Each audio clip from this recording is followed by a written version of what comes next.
Assalamualaikum warahmatullahi wabarakatuh.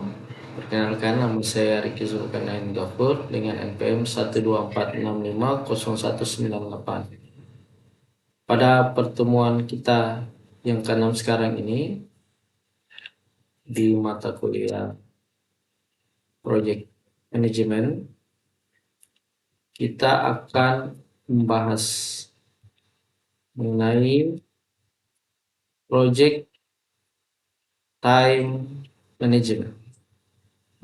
Oke, kita langsung saja masuk ke pembahasan. Di dalam Project Time Management ada yang namanya pentingnya jadwal proyek. Dalam hal ini, kenapa dianggap penting? Karena dia bisa dapat menyelesaikan proyek tepat waktu sebagai salah satu tantangan terbesar mereka. Pada sebuah proyek, waktu memiliki fleksibilitas yang paling sedikit. Masalah jadwal adalah alasan utama bagi benturan dalam proyek, khususnya selama pertengahan kedua proyek. Pada gaya kerja individu dan perbedaan budaya penyebab konflik jadwal, satu dimensi dari tipe indikator Myers-Briggs berfokus pada sikap masyarakat terhadap struktur dan batas waktu.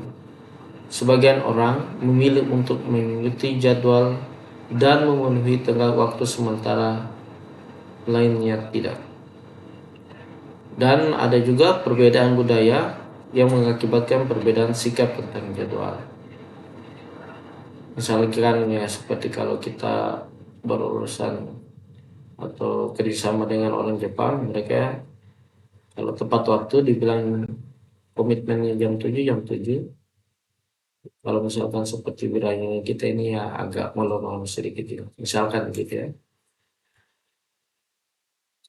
Lalu ada media snapshot.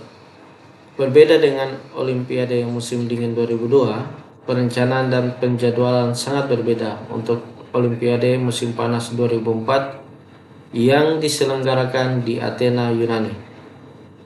Banyak artikel yang ditulis sebelum upacara pembukaan memprediksi bahwa fasilitas tidak akan siap pada waktunya. Banyak orang yang sangat terkejut dengan upacara pembukaan yang menakjubkan. Bangunan baru yang indah, keamanan, dan sistem transportasi di Athena sangat luar biasa. Orang-orang Yunani bahkan membuat senang para kritikus dengan berpura-pura para pekerja konstruksi masih bekerja pada saat upacara dimulai. Perencanaan pengelolaan jadwal pada manajemen waktu proyek itu menentukan kebijakan, prosedur, dan dokumentasi yang akan digunakan untuk perencanaan, pelaksanaan, dan pengendalian jadwal proyek.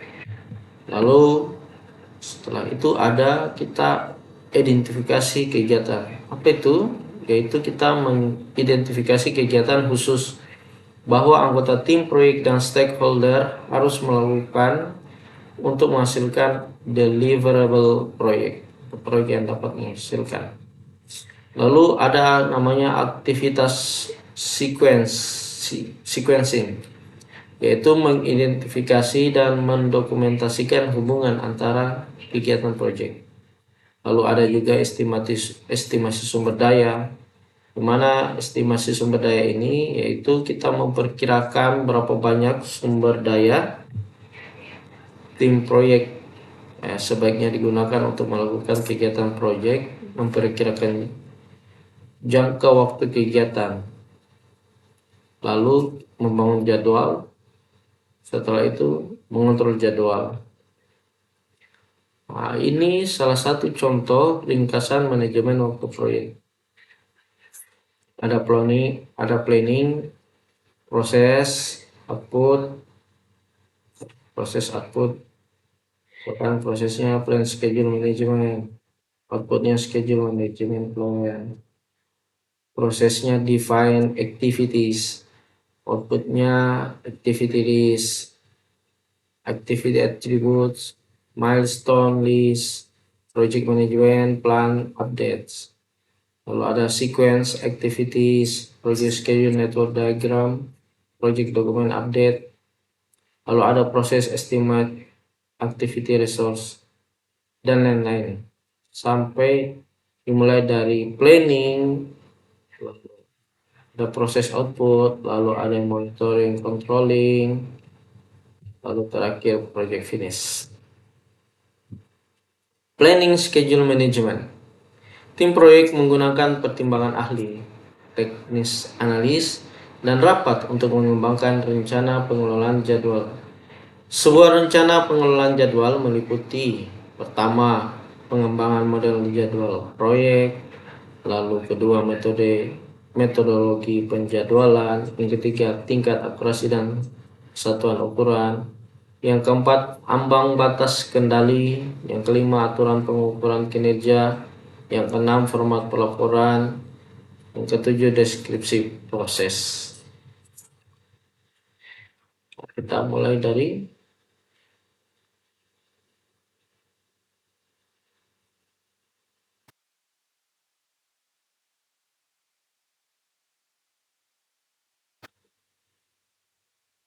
kita mulai lagi di mendefinisikan aktivitas. Suatu aktivitas atau tugas adalah elemen kerja. Biasanya ditentukan pada WBS yang memiliki durasi, biaya, dan kebutuhan sumber daya yang diharapkan. Definisi aktivitas ini melibatkan pembuatan WBS yang lebih rinci, beserta penjelasannya untuk memahami semua pekerjaan yang harus dilakukan, sehingga kita dapat membuat perkiraan biaya dan durasi yang realistis. Activity list berupa tabulasi kegiatan yang harus dimaksudkan pada jadwal. Tabulasi ini maksudnya bentuk tabel-tabel ya, yang dimana isi kolomnya itu ada nama aktivitas, nomor atau identifier kegiatan, lalu ada deskripsi singkat aktivitas. Setelah itu ada namanya atribut aktivitas. Ini memberikan informasi lebih lanjut seperti pendahulunya, penerus, hubungan logis, kebutuhan sumber daya, kendala, tanggal, dan asumsi yang berkaitan dengan kegiatan. Lalu milestone itu sendiri adalah rentetan peristiwa penting yang biasanya tidak memiliki durasi, lalu sering membutuhkan beberapa kegiatan dan pekerjaan untuk menyelesaikan milestone. Milestone merupakan alat yang berguna untuk menetapkan jadwal dan tujuan memantau kemajuan. Lalu ada lagi yang namanya sequencing activities, yaitu mengkaji ulang aktivitas dan menentukan dependensi. Ini dia aktivitas secara rutin ya. Lalu sebuah ketergantungan atau hubungan adalah urutan kegiatan proyek atau tugas. Jadi Anda harus menentukan dependensi untuk menggunakan analisis jalur thesis. Berbicara dependensi, ada 3 tipe. Yang pertama namanya mandatory dependencies. Lalu ada yang namanya discretionary dependencies. Lalu ada yang namanya external dependencies. Network diagrams adalah teknik yang lebih disukai untuk menunjukkan aktivitas sequencing. Network diagram adalah tampilan skematis dari relasi logis antara atau urutan aktivitas proyek. Contohnya network diagram project X ya.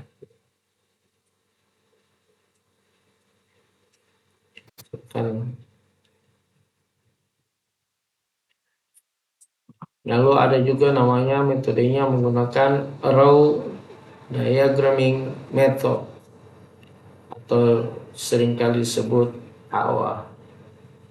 Aktivitas ini digambarkan dengan panah, panahnya. Nodes atau lingkaran adalah awal dan titik akhir dari aktivitas. Lalu hanya dapat menampilkan dependensi finish to start. Proses membuat diagram AOA ini. Pertama itu cari semua kegiatan yang dimulai pada node 1, lalu gambarkan node finishnya dan tarik panah antara node 1 dan node berikutnya. Masukkan nama dan durasi estimasi kegiatan pada panah yang sesuai. Setelah itu kita menggambar diagram network dari kiri ke kanan. Carilah burst dan gabungan. Burst terjadi ketika sebuah node tunggal diikuti oleh 2 atau lebih activities. Sebuah penggabungan terjadi ketika 2 atau lebih node mengawali node tunggal. Lanjutkan menggambar network diagram proyek sampai semua aktivitas pada program memiliki dependensi. Sebagai aturan praktis, semua panah harus menghadap ke arah kanan dan sebaiknya tidak ada panah yang memotong network diagram AOA. Lalu ada juga menggunakan metode yang namanya Precedence Diagramming Method atau PDM. Aktivitasnya digambarkan dengan kotak. Panah menggambarkan relasi antar aktivitas. Lalu dia lebih populer daripada metode ADM dan digunakan oleh perangkat lunak manajemen proyek. Dan juga kelebihannya dia lebih baik dalam menampilkan berbagai jenis dependencies. Jadi ini contohnya ya, task dependency types. Dia dari finish to start. Banyak contohnya begini. Deskripsinya task B cannot start until task A finish. Setelah finish baru. Juga status. Ada juga start to start dari A ke B. Lalu finish to finish. Task B cannot finish until task A finish. Lalu start to finish. Task B cannot finish until task A start. Contoh PDM network diagram contohnya ya.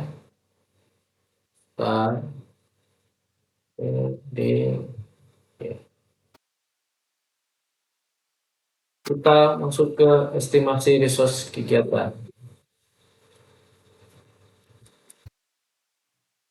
Perkirakan durasi kegiatan. Kita harus memiliki gagasan yang bagus tentang jumlah dan jenis sumber daya yang akan ditugaskan untuk setiap kegiatan. Sumber daya manusia, peralatan, dan material. Mempertimbangkan isu-isu penting dalam mengestimasi sumber daya seperti bagaimana sulitnya untuk melakukan kegiatan tertentu pada proyek ini, atau pengalaman organisasi dalam melakukan kegiatan serupa, atau pula apakah sumber daya yang diperlukan tersedia. Jadi sebuah resource breakdown struktur adalah struktur hierarkis yang mengidentifikasi sumber proyek berdasarkan kategori dan jenisnya. Lalu ada juga namanya estimasi durasi kegiatan. Durasi termasuk jumlah aktual waktu bekerja pada kegiatan ditambah waktu yang telah berlalu. Effort adalah jumlah hari kerja atau jam kerja yang dibutuhkan untuk menyelesaikan tugas. Effort setiap durasi pekerjaan biasanya tidak sama.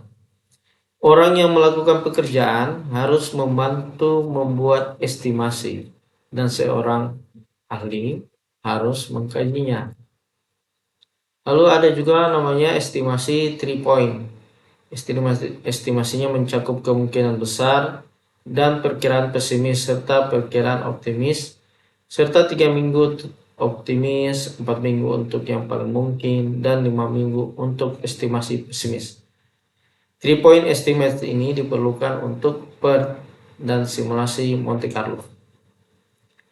Kita masuk ke membuat penjadwalan. Kita menggunakan hasil dari proses manajemen waktu lain untuk menentukan tanggal awal dan akhir proyek. Tujuan utamanya adalah untuk membuat jadwal proyek yang realistis, yang menyediakan bahan untuk pemantauan kemajuan proyek berdasarkan dimensi waktu proyek. Tools dan teknik penting diantaranya adalah Gantt chart, analisis critical path, dan penjadwalan critical chain, serta analisis per Gantt chart. Gantt chart ini menyediakan format standar untuk menampilkan informasi jadwal proyek dengan daftar kegiatan proyek yang berhubungan dengan tanggal dimulai dan diselesaikannya dalam format kalender. Simbol yang digunakan antara lain diamond hitam, batang hitam tebal, batang tipis horizontal, tanda panah. Nah, contohnya adalah batang, tanda panah, ketat. Lalu ini contoh chart proyek peluncuran software.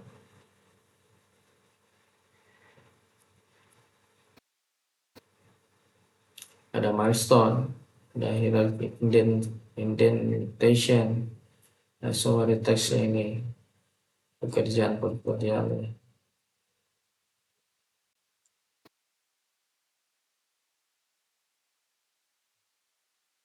Menambahkan milestone pada Gantt chart.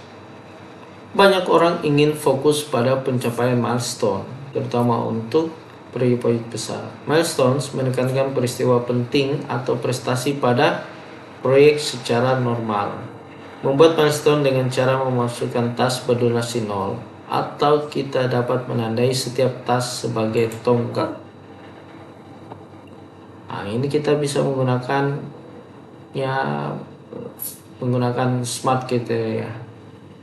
Namanya kenapa disebut SMART? SMART itu singkatan dari specific, measurable, assignable, realistic, and time frame.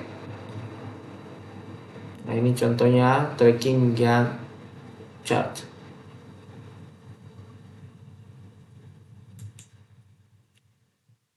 Demikianlah pemaparan saya di pertemuan ke-6 ini. Wassalamualaikum warahmatullahi wabarakatuh.